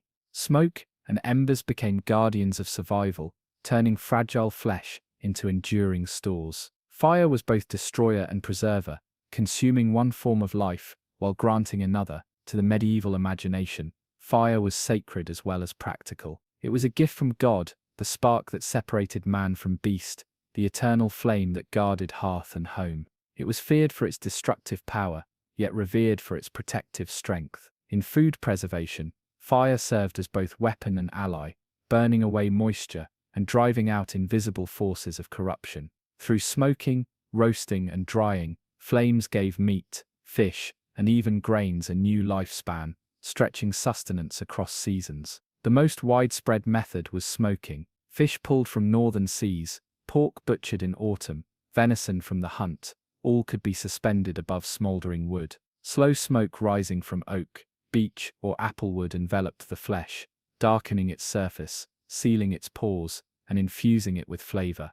The smoke was not mere seasoning, it was shield. Invisible compounds within it repelled mold and bacteria, driving back rot with every curl of fragrant haze. Thus smokehouses became silent fortresses of preservation, their timbers darkened by centuries of fire, their rafters hung with meat, like trophies of survival. The process itself required patience and vigilance. The fire must not flare too high, or the meat would char rather than cure. It must not die too low, or moisture would linger and invite decay. The keeper of the smokehouse tended the coals like a priest at an altar, balancing flame and ash, heat and haze. In this ritual of smoke, food was not simply cooked, but reborn into durability. For coastal peoples, smoked fish was lifeblood. In the North Sea and Baltic, herring smoked in vast quantities became both food and trade. Barrels of smoked herring traveled from port to port, feeding towns and monasteries, armies and peasants. For many, smoked fish was daily bread, humble yet sustaining, proof of fire's ability to stretch abundance across distance and time. The smoky flavor, sharp and earthy, became the taste of preservation itself. Inland, smoke was often married with salt. Meat salted in barrels might later be smoked, to add both strength and flavor to its endurance. A joint of pork could thus last months, even into the next spring, feeding a family through hunger's edge. Smoke was not a single method, but a companion to others, weaving itself into the larger fabric of medieval preservation. Fire also preserved through drying. Grains were parched above flames to drive out damp, a necessary step before storage in granaries. Fruits could be sliced and hung near the hearth. their juices slowly released, their flesh toughened into leathery sweetness. Even herbs gathered in summer were dried in the warm air above kitchen fires, then stored in bundles for winter broths and medicines. Here fire was less dramatic than in smoking, yet equally essential, the unseen guardian keeping dampness, and therefore rot, at bay. But it was with meat that fire's preservative powers found their greatest expression. After slaughter, not every cut could be eaten fresh. Without preservation, carcasses would rot before they could be consumed. Fire solved this problem, transforming perishable flesh into enduring sustenance. To eat smoked meat was to eat the memory of flame, a reminder that survival often required transformation. The symbolism of smoke ran deep, rising upward. It was a natural metaphor for prayer, carrying human need toward heaven. To medieval people, the smoke that preserved food also echoed the incense that preserved the soul. Both carried fragility into endurance. Both rose toward the divine. Thus smokehouses were not merely practical structures, but part of a symbolic world, where flame and preservation touched eternity. In monasteries, smoke was central to discipline. Monks who abstained from meat still relied on smoked fish, which could be stored and rationed with precision. The smoky chambers of abbeys supplied not only food but trade goods, for monasteries often sold preserved fish to nearby towns. Smoke was thus both sustenance and commerce, survival and economy entwined. The choice of wood mattered deeply. Oak gave strength, beech gave gentleness, fruitwood lent sweetness. Each wood carried its own character into the flesh, a quiet dialogue between tree and meat. In some regions, juniper was added for sharpness, in others straw for speed. To preserve with fire was to preserve with landscape, each smoked cut carrying the flavor of local soil and forest. The labor of smoking was communal. Families gathered in autumn to prepare for winter, slaughtering pigs and suspending hams above smoldering fires. The smokehouse filled with the scent of meat and wood, a promise of security against hunger. Children grew up knowing that survival depended not only on harvests and herds, but on the careful tending of flame. In this way, preservation became memory, tradition carried forward through ritual. Economically, smoked goods shaped medieval markets. Smoked hams from Westphalia, smoked fish from the Baltic, smoked eels from England, each became regional specialties, traded across distances, and celebrated in chronicles. Smoke transformed local abundance into portable wealth, turning fragile foods into durable commodities. Without fire, trade itself would have withered. Medicinally, smoke was seen as both cleansing and balancing. Physicians believed smoky foods dried excess humors, counteracting wetness in the body. Smoked herbs, too, were used in remedies, their preservation ensuring availability long after the growing season. Thus fire's role extended from kitchen to apothecary, from larder to sickbed. Yet smoke was not without ambivalence. Some saw it as harsh, even harmful, its flavors too sharp, its effects too drying on the body. Peasants may have relied on smoked foods for survival, but nobles often preferred fresher meats, leaving smoke to the poor and to necessity. As with salt and honey, preservation shaped class as much as diet. What was survival for one was disdain for another. Still, smoke endured. It endured in memory, in flavor, in the cultural imagination. It was the taste of winter, survival of journeys provisioned, of monasteries disciplined, of armies fed. It was the taste of endurance itself. Fire transformed food, but in doing so, it transformed human life, granting stability in a world of constant uncertainty. To medieval people, fire and smoke were never merely technical tools. They were part of a cosmic order, reflections of divine power, symbols of transformation. To preserve with fire was to join in that order, to wield the flame as both servant and master. Each curl of smoke was both necessity and metaphor, feeding body while reminding soul of its upward journey. When winter closed its grip and fields lay bare, it was to smokehouses that people turned. There in the dark haze hung the fruits of fire, meats darkened, fish hardened, herbs dried, grains protected. Smoke was the memory of flame, and flame was the promise of survival. In its rising haze, the medieval world found not only food preserved, but life sustained. Thus in the grand order of preservation, fire sang with a voice both harsh and holy. Unlike honey's gentleness, or salt's sharpness, fire was fierce, demanding, transformative. It conquered decay not by subtlety, but by strength, turning fragility into endurance through smoke and flame. In every smoked herring, in every dried apple, in every slab of ham hanging in the rafters, the medieval world tasted fire's gift, the promise that even against decay, survival could be carved in smoke.